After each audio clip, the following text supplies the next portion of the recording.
Olá pessoal, como vão? Tudo bem? Espero que vocês estejam bem. Muito obrigado por estar mais uma vez aqui comigo no canal Praticando o Amor. Como eu tenho sempre dito, esse canal é para que a gente converse juntos, para que nós pensemos juntos nessa questão do amor de mim para com o próximo, do próximo para comigo, de Deus para comigo e de mim para com Deus. E como é que eu amo a Deus? Amando o meu irmão, amando o meu próximo, e é isso que a gente fala sempre aqui. Obrigado para você que clicou aqui no vídeo. Se você ainda não me conhece, muito prazer. Meu nome é Hélio Correia, eu sou um estudioso das Escrituras Sagradas e já te convido a, se você ainda não fizer parte aqui do Praticando o Amor, clique aí no inscrever-se. Clique também no sininho das notificações para que você receba sempre o aviso do YouTube quando eu postar um novo vídeo aqui. Semanalmente eu estou colocando vídeo aqui. E deixe também aí o seu like, o seu joinha, isso fortalece o canal. Eu peço também que você, por gentileza, compartilhe com aquelas pessoas que você gosta, que você ama, que você quer compartilhar, ou que você sinta vontade de compartilhar ensinamentos que nos levem a pensar no Criador e pensar no nosso próximo como a nós mesmos. Ok? Obrigado, então. Bom, vamos lá. Hoje eu escolhi um texto, na verdade são dois textos, que são bastante conhecidos, mas eu irei lê-los aqui. Romanos 3:23 fala: pois todos pecaram e carecem da glória de Deus. Pois todos pecaram e carecem da glória de Deus. Não tem um que pecou e o outro não, né? Todos pecaram e separados, destituídos, afastados estão da glória de Deus. Todos. E Romanos 6:23 também. Porque o salário do pecado é a morte, mas o dom gratuito de Deus é a vida eterna em Cristo Jesus, nosso Senhor. Então, Romanos 3:23, todos pecaram e destituídos estão da glória de Deus. E Romanos 6:23, porque o salário do pecado é a morte, mas o dom gratuito de Deus é a vida eterna por Cristo Jesus, nosso Senhor. Que Deus fale aos nossos corações e que a gente possa refletir nessa palavra, nesse texto, nessa escritura e que nós possamos colocar em nossa vida, no dia a dia, no nosso cotidiano. Ok? Ok, vamos lá. Bom, pessoal, o que eu quero compartilhar com vocês hoje, nessa semana, é exatamente essa questão de destituídos da glória de Deus, né? O que nos separa de Deus? O que nos separa de Deus é o pecado. E o que é o pecado? O pecado é você errar o alvo, né? O significado de pecado é errar o alvo. Então você mira em alguma coisa, você aposta em alguma coisa, aquilo que você aposta não é exatamente aquilo, ou você erra aonde você mirou, para onde você apontou, né? Vamos imaginar aqui um camarada com uma flecha, pá, e aí quando solta a flecha, tava ali aquele círculo e ele erra, a flecha alcança fora do círculo, ele errou o alvo, ele pecou. Então é isso o pecado que nos afasta do amor de Deus. O que a gente precisa entender e o que a gente precisa fazer para nos aproximarmos de Deus novamente? Porque é importante falar isso, gente. Deus não se afasta de nós. Nós é que nos afastamos dele. E isso é uma realidade, né? Porque toda vez que o homem faz alguma coisa errada, toda vez que ele erra o alvo, toda vez que ele peca, ele naturalmente se afasta da presença de Deus ou quer se afastar da presença de Deus. Vamos lá atrás, na história de Adão e Eva. Deus criou o homem, criou a mulher, já estava lá o paraíso, o homem estava lá no bem bom com a mulher, com Eva. Adão devia ser um camarada bem interessante, bem inteligente. Era, na verdade, né? Era botânico, era biólogo, era o cara. Adão era o cara. E aí, o que acontece? Eles pecam. E o que é o pecado? Não é o sexo, porque antes disso, Deus falou para que eles multiplicassem e enchessem toda a terra. O pecado foi a desobediência, ou seja, errar o alvo.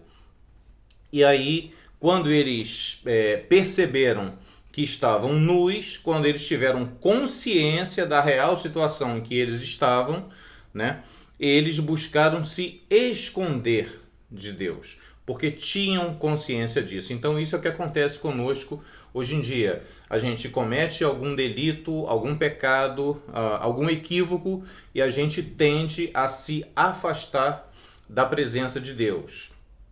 Deus foi ao jardim procurando Adão, mas Adão se escondeu. Deus vem hoje ao nosso encontro, à nossa procura, e nós é que nos afastamos e nos escondemos de Deus. Muito bem, e aí vocês perguntam, caramba, Hélio, e agora? O que a gente faz? Vamos conversar, vamos pensar juntos. O que a gente pode fazer para reverter essa situação? Já que a própria Escritura, a própria Bíblia fala, todos pecaram e todos estão destituídos da glória de Deus. Ora, mas no outro texto fala, o salário do pecado é a morte, ou seja, separação. Morte é separação, né? Mas o dom gratuito de Deus é a vida eterna. Então existe algo que é gratuito. A gente não precisa pagar por aquilo. Por que a gente precisa pagar? Alguém já pagou. Ora, quando eu vou tomar um café e eu encontro um amigo meu, por exemplo, eu gosto de tomar café na padaria do Leme, né? Quem é do Rio de Janeiro conhece o bairro do Leme, na Zona Sul. Tem uma padaria lá muito boa, pãozinho muito gostoso, cafezinho muito bom. E quando eu encontro um amigo lá, o amigo fala, poxa, Hélio, toma um café aí, pô, por minha conta. É maravilhoso. Eu também já paguei para alguns amigos lá. Então, assim, é muito legal quando alguém paga uma conta pra gente. Não para que a gente economize, mas a gente se sente querido por aquela pessoa. Isso é muito legal, isso é muito bacana, isso faz muito bem pra gente. E a gente tem alguém que gosta demais da gente, que nos ama assim loucamente. E o que essa pessoa fez? Essa pessoa pagou a nossa dívida, né, com Deus. Essa pessoa é Jesus Cristo. E quando ele derrama o seu sangue na cruz do Calvário, ele está ali permitindo que qualquer pessoa que aceite aquele sacrifício que ele fez tenha livre acesso a Deus novamente e de forma gratuita. É o dom de Deus gratuito que o texto se refere. Então, o que nós precisamos fazer, pessoal, é simplesmente entender, confessar Jesus Cristo como Senhor da nossa vida e, naturalmente, procurarmos não errar mais o alvo. Não adianta a gente ter alguém que pague a nossa conta e a gente pegue aquela comida, aquele lanche, aquela coisa boa, maravilhosa e jogue no lixo. A gente tem que aproveitar aquilo. E de que maneira a gente aproveita o que Cristo pagou pra gente?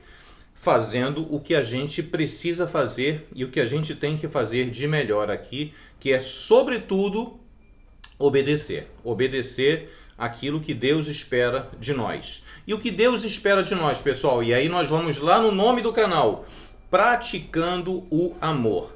O que a gente precisa basicamente fazer é amar a Deus sobre todas as coisas e amar ao próximo como a nós mesmos. Ora, como Deus criou o ser humano à sua imagem e à sua semelhança, é fácil amar a Deus. É só a gente amar ao próximo.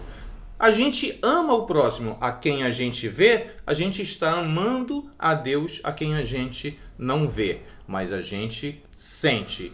Isso é fato, né? Existe na Bíblia uma parábola Hoje a parábola, a história, é uma história bíblica chamada a parábola do filho pródigo. E o que conta essa parábola, o que conta essa história? O próprio Jesus conta essa história em que havia um fazendeiro que tinha 2 filhos.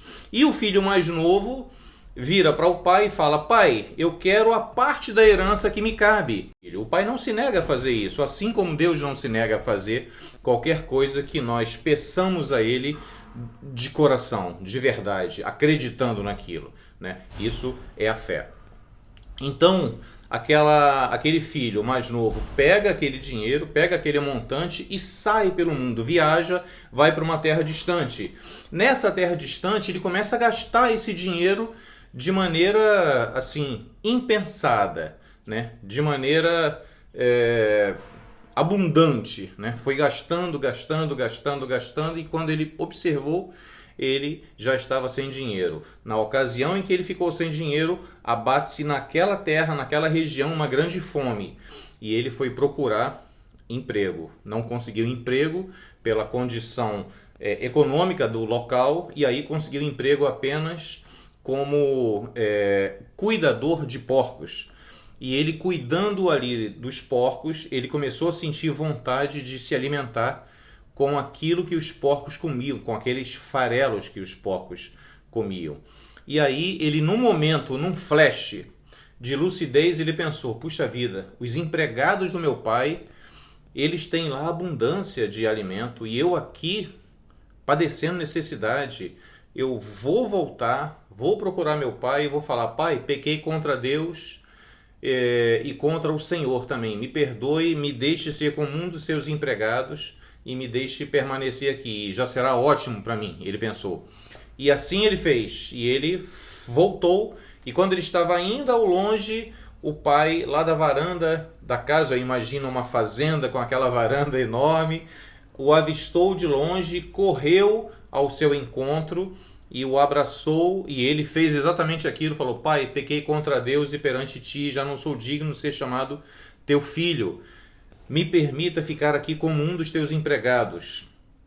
E o pai chamou dos empregados, mandou que colocassem sandália nos seus pés, porque ele naturalmente já estava sem calçados pela escassez que ele estava vivendo, colocou um anel no seu dedo e mandou que o empregado matasse um bezerro, enfim, cevado, para fazerem um churrasco e comemorar a volta dele. E houve uma grande festa ali, né? Então, o que a gente aprende dessa história é o seguinte: a história começa um pouco assim, talvez até revoltante, né? Porque o filho tem tudo ali.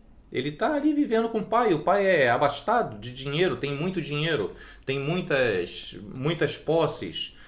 E aí a gente pergunta: por que esse filho quer?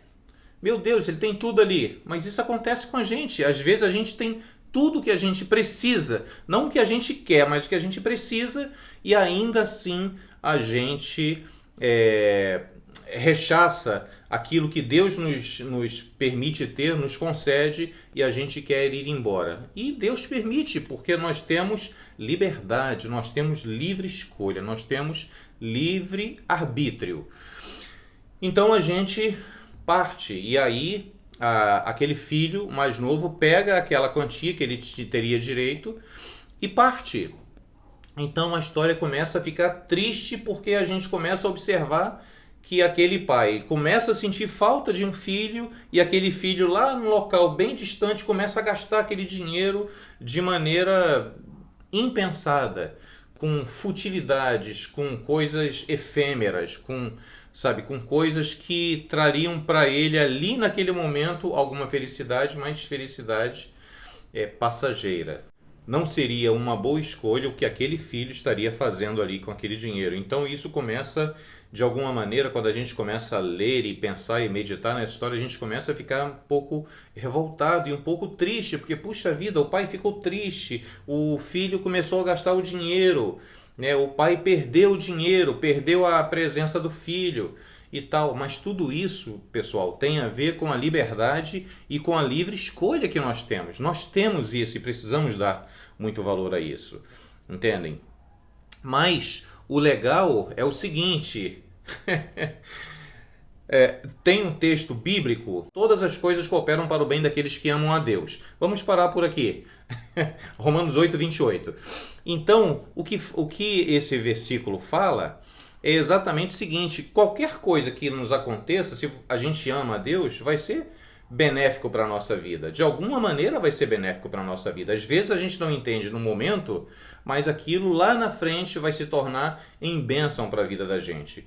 E assim foi com aquele jovem. Quando acabou todo o dinheiro, que ele foi cuidar dos porcos, que ele sentiu vontade de alimentar-se da comida dos porcos, foi que ele caiu em si e finalmente resolveu ir para casa e viver a vida que o pai gostaria que ele já estivesse vivendo antes dele ter viajado.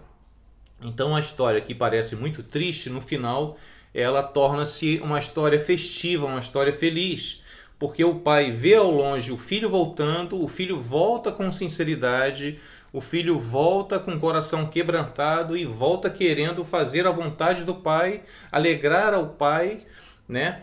Fazer aquilo que daria alegria, felicidade ao pai. Então, isso é o que acontece conosco, né? Cada vez que um pecador se arrepende, diz a Bíblia que há grande alegria no céu. Por quê?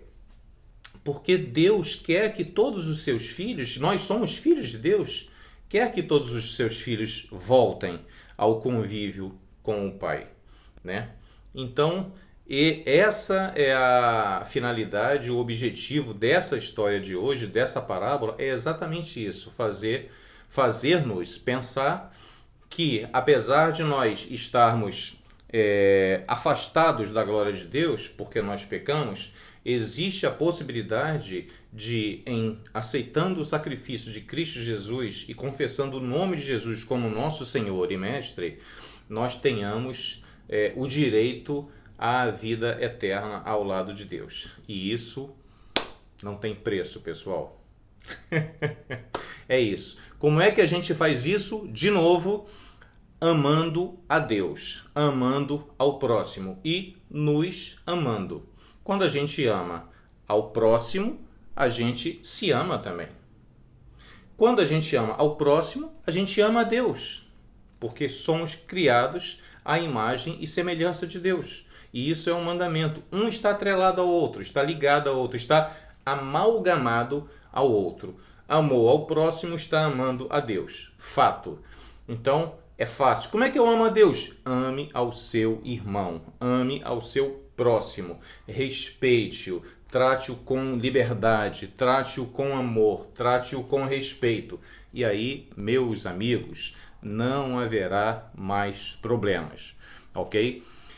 Infelizmente, o que a gente tem visto por aí no mundo atual é falta de respeito, falta de liberdade, falta de integridade, as pessoas falando e não fazendo, as pessoas prometendo e não cumprindo.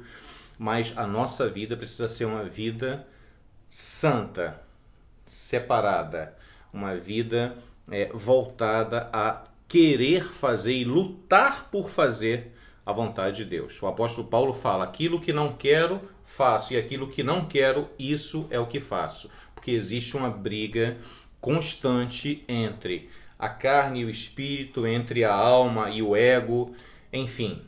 Mas faça essa leitura, pense nisso e siga a vida praticando amor. Eu te peço de novo, você, se porventura ainda não for inscrito aqui no canal, clique aí no inscrever-se, toque nos sininhos, deixe o seu like, compartilhe com seus amigos, faça um comentário aqui embaixo, enfim, participe, compartilhe, interaja, ok?